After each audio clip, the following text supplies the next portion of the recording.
cave of Adullam. And by the time they came, he began to do the same work on them again. We now realize that the people that David was attracted to were actually people that had nothing to give him. Because him too was coming out from weakness into strength. So the same kind of people are the ones he's being attracted to. And by default, they came to him. So he cannot present himself to them. He has to present the same God that helped him to them. And that was why he took them again to the very foundation, the stone of help where he was made. Upon that altar, see, if you can go through the same sacrifice I can go through, you'll become the same. Because God has no restraint. God has no specialty. There is none of us here that is too important. I'm telling you, our importance is just because of how much we have yielded ourselves to God. And in the days God began to work upon these men, at the tail end in the book of Samuel, the Bible spoke about the mighty men of David, and how about David began to raise 40-something captains. And we saw them in their categories and in their numbers. And these men that were nothing in the society became the only people that are future in the affairs of Israel. And the Bible begins to speak about them. I don't want to bore you with their exploit. I don't want to go there. This is not my journey this night. But I'm trying to let you understand how God can take weak and feeble people and make them strong. So don't tell me you don't have a hope. Don't tell me your father have died, your mother have died, this have died. You are in the right place God wants you to be. Because men like you came to God, and God make wonders out of them. In fact, when he sent the apostles 2 by 2, when they came back, say, Father, thank you for using mere men. You have not used the Pharisees and the Sadducees that know too much. You use this one that know nothing. The Bible begins to speak about the mighty things that the mighty men of David do. I know by now you know the story of the men like Shammah and Dodo, Agag, and all of them. How many giants they slay. They stood by garrisons and they war. And there was nothing that David could do that these mighty men could not do.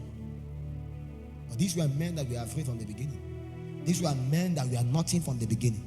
See, I am guaranteed that the next generation that God will raise, they are going to be more stronger than us, more powerful than us. We can fight them, we can talk anything we want to talk. God won't stop what he's doing. Because God needs more than 1,000 of us. Imagine the population of the earth. Imagine the population of Nigeria. How many genuine voices do you think we need? If we are going to count accurate, genuine, apostolic, prophetic voices, how many will you count? You will now realize that God needs to recruit many people. God needs many that can go again in isolation and be quarantined into a cave again. But many of us are not willing to submit ourselves to a system and a custodian for making. And that's what I'm trying to let you understand.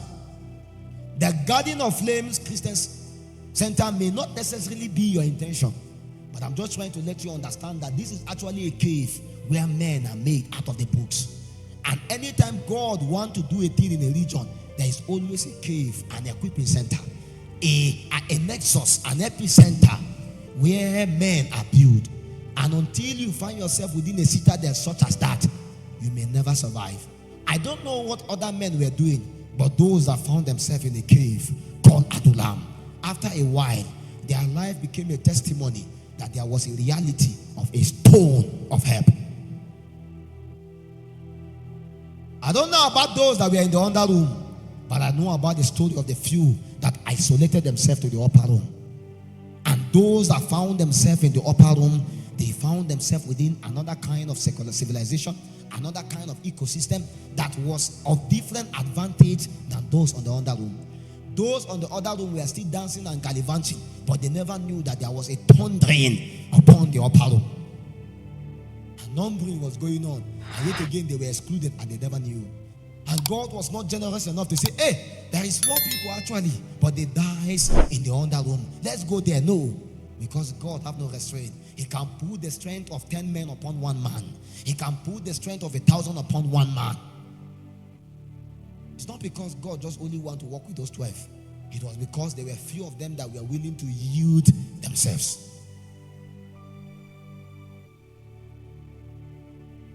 Men are institutions that God used to recruit men.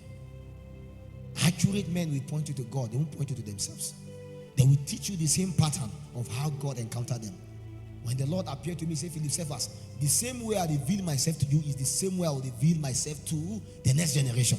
What it means is that many of our fathers take away the sacrifice they went through and they're trying to present to us what looks like a lie. If you decree it, it doesn't work, you don't have faith. But there was a time you have been decreeing and decreeing, it doesn't work. And you remain. So what then is faith? Because when you read the Chronicles in the book of Hebrews chapter 11, there were those that had faith and yet again with everything they do, they did not get anything. There were some that by their faith, they did this, they did that. But some through faith, they endure. Some through faith, they just became pillars and foundations for others. Some through faith, they stood their ground. In fact, some through faith, they died. And these ones that through their faith, they obtained nothing but lay foundation. Their story was never complete until others came and built upon. So you wonder why you are trying to sleep and you are seeing certain spiritual men appear at night. You are seeing certain elders appear. It's because their ministry is not complete, although they gather 1 million members except with you. So you are an extension of who they are upon the face of the earth. And so when we talk about the matters of faith, we should not just be looking at the things that eyes can see and ears can hear, because there are things that we have yet to see and to hear. For eyes have not seen and ears have heard the things God has preserved. So the things we see at walking upon the face of the earth now are the things we have seen and heard. What about the things that are yet to be communicated? Who are those that are going to journey beyond to bring them to reality? And beyond just we clamoring on those things that are working now, can we look beyond now and know that deep can call unto deep and we can fetch again? But that is only possible when we know the stone of help. Because everything we see upon the landscape that we point to men as pillars of those realities, we are actually a possibility that lies in God. When we speak about the word of faith movement, of course, we know people to call. When we speak about the healing movement, we know who to call. But we can never speak about the apostolic and the prophetic within the landscape of Nigeria and not mention either Apostle Joshua Salma or Apostle Adam Elsai. They were the ones that gave us full-fledged manifestations of this possibility and give it the liberty of spirit. You may hate and not like them, it doesn't matter. But I'm trying to let you understand that anytime God wants to do something new, there are men He put as custodians of those possibilities. And it's not because He wanted to begin with them. He has begun with so many people, but they could not understand the burden to bear it. But this thing does not just end with this man. Where are the people that are supposed to bring to us again another level of layers of operations? We never knew about chant in the spirit until men like Chris Delvan, Daddy Chris Delvan rose. In those days when we were in Zaria, anytime he come, because you know, my local church there was God Life Assembly. Pastor Chintok is my pastor. You know, then in Zaria, when Daddy Chris Delvan comes, he begins to tell us his stories. How they were smokers and drunkards in this campus until they met the Holy Ghost. And when they met the Holy Ghost, they now realized Christianity was not that boring the way they preached to them. And they now realized that the Holy Ghost is flexible. So Daddy can put cap and enter church. There was a day he came to our campus and he said they should play in P-Square. They play P-Square. After P-Square, people gather for crusade. He now said, "Why stop P-Square now?" He began to chant. And people began to cry. He said, "You came to see P-Square, but I come to give you the Holy Ghost." He said, I now begin to see another kind of manifestation. And he can come to a place, he may not talk about Jesus himself. So we now begin to see that there are other ways to sing songs apart from looking for lyrics for 2 weeks, for 3 weeks. There are other ways to communicate spirit and life other than what we knew. The patterns of ministry change. The patterns of church change. Administration change. Everything now became spirit and life. We are now returning back to the real apostolic culture. How that by the time men gather together, whether in a house, in a conclave, there is no need for one savior, sincere kind of order. All those too much organization that we organize God out of it. There was liberty of the spirit. And one comes with sounds. One comes with hymns. One comes with melodies. All kinds of dimension and expression. We came to a point where we have portrayed ourselves much and we have neglected the stone of help. And all of us must have to return back to the books if another set of people must rise. And the day God wants to unleash another kind of possibility, he restored upon the shoulders of certain men. And this man brought to us this possibility so that we can be able to climb upon. There was a time everybody wanted to be an evangelist. There was a time everybody wanted to be like Ben Hinn. Everybody wanted to be like Mama Kachokoma. By the time we began to advance, we now begin to see the apostolic and the prophetic movement. Yet again, there may be all kinds of mishap. There can be all kinds of misfeed. But in the midst of what the devil is trying to pervert, there is the genuity of the operations of God. And our job is to be able to decipher and discern what part do we have to play. Because every house functions by the grace that each joint supply. Our success and excellence as a body is when each and every one of us is unleashed. The deprivation of one manifesting the full reality is the deficiency of us as a people. The intention of God is that every territory, there has to be a witness. Every territory. Because God has not left any territory without a witness. And let me tell you, the days of one man show, one man army is over. That day has ended since. There is a shaking coming upon the larger gatherings that God is not glorified. Except they realign. Not because of anything. It's because it's possible for all to build and not build with the Lord. If it becomes a matter of ambition, conquest, competition, watch again. The harvester come again. A sword comes, it will pierce through our heart first, so that our thought can be revealed. And let me tell you, there is nothing you see going on right now that's not happened before. When you read the archives of the fathers of faith, God's generous, you will see that the men have done more than what we are doing now. My problem is, where did the revival go? What happened to the things they did? But mind you, do you know that there was so much failures in the revival we celebrated? That was the reason why many of them did not last. But if you observe, our generation is building under the same kind of pattern, and we are thinking we will last. Give us 20 years, give us 30 years, give us 50 years. It will take God for many to be able to survive. Because there were men and women that did all kinds of things. Cities were named by them. And a time come now when you return back, you may hardly see a house that even remember their names.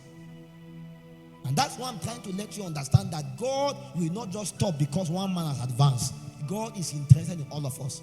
And each and every one of us must come to a point of full-fledged manifestation, because God still needs more functionaries. I don't know what God wants to do with you. You do what He's doing with me. You know what He's doing with Apostle Abila. But let me tell you the truth. No matter how zealous, how passionate a man can be, there is just little but much he can do. How many times, how much of life do you have? How long can you live on the earth? If any one of us is given 100 years, 200 years, how much can we do? And that was when I now realized that God need to come again as the stone of help. David knew this.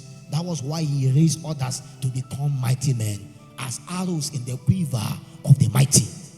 So, his children actually. And that's why I'm trying to let you understand that you are coming here not just to be a part of a service. You must understand that you are part of the arrows in the quiver of the mighty.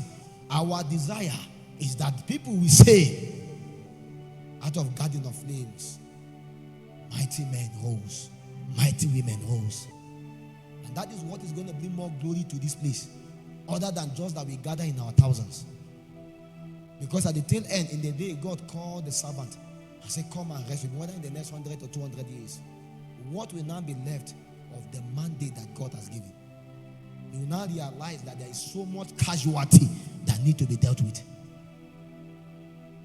The challenge of the prophetic movement, that it has deprived the believer the access to life to be able to grow. So it's possible for you to be under a prophet for the next 10 years, 5 years, and not even know who you are. And you see, God cannot continue with such kind of a pattern. And that is why God is kind of scattering it and bringing all kinds of judgment onto it. But the apostolic must also be wise enough to be able to understand in the day God is judging, He always begins with His own precious one, so that they can also become judges. Because you can only judge disobedience when your obedience is complete. In the matters of these things, how hollow and sacred are we? David was not just a perfect man, because there are many more times he failed. But yet again, God always reckoned to him. How?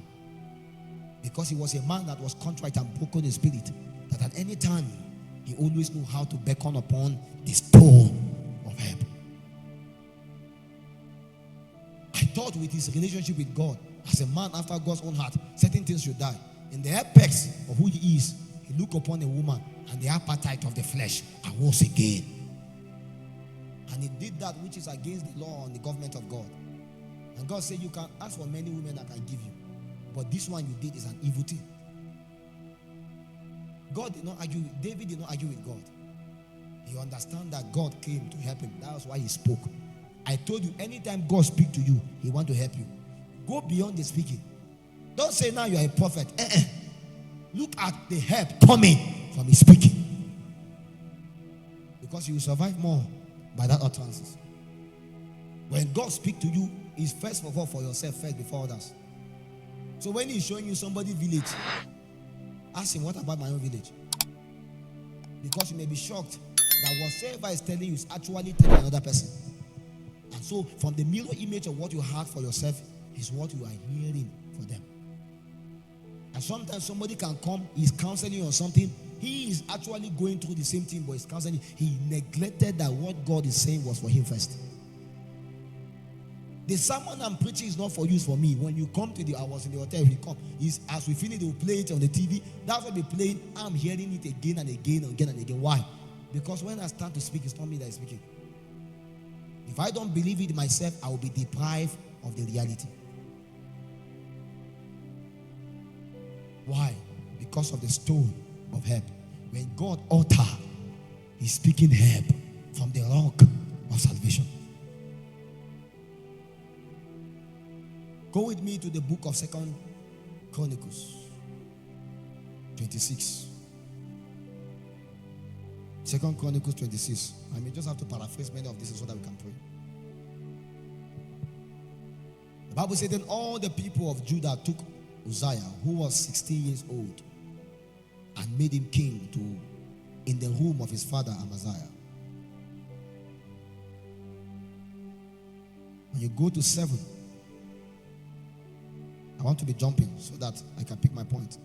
7 said, and God helped him against the Philistines and against the Arabians that dwell in Gubal and Honanes.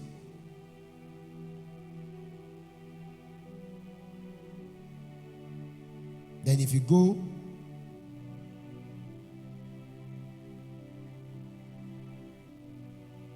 I'm looking for when the Bible talk about when he was marvelously helped. Is it 16 or 17 now?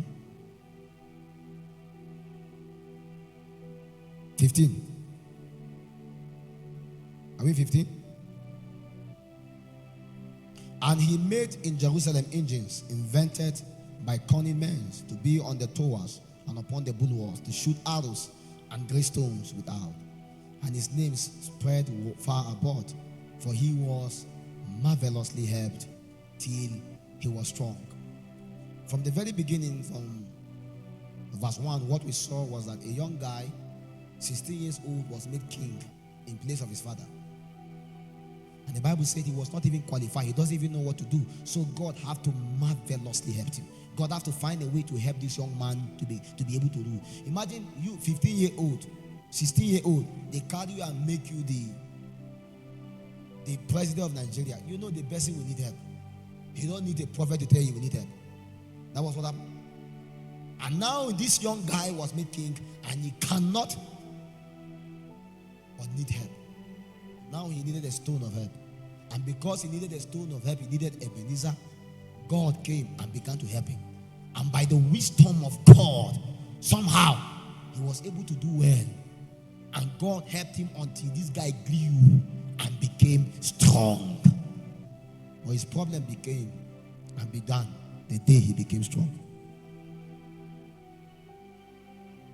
This was a man that was feeble, weak. He could not become anything. They made him king. He was even afraid. He doesn't even know what to do. He beckoned upon God and called. And God hearkened. And And when God came, okay, no problem, you lure me, no problem. And God began to help him. God began to help him. His fame spread. He became so popular. They know about the exploit of this king. In fact, he built one of the strongest defense systems that cannot be penetrated. Because then kingdoms are known by their economy and their defense. And by that, his problem began when God made him strong.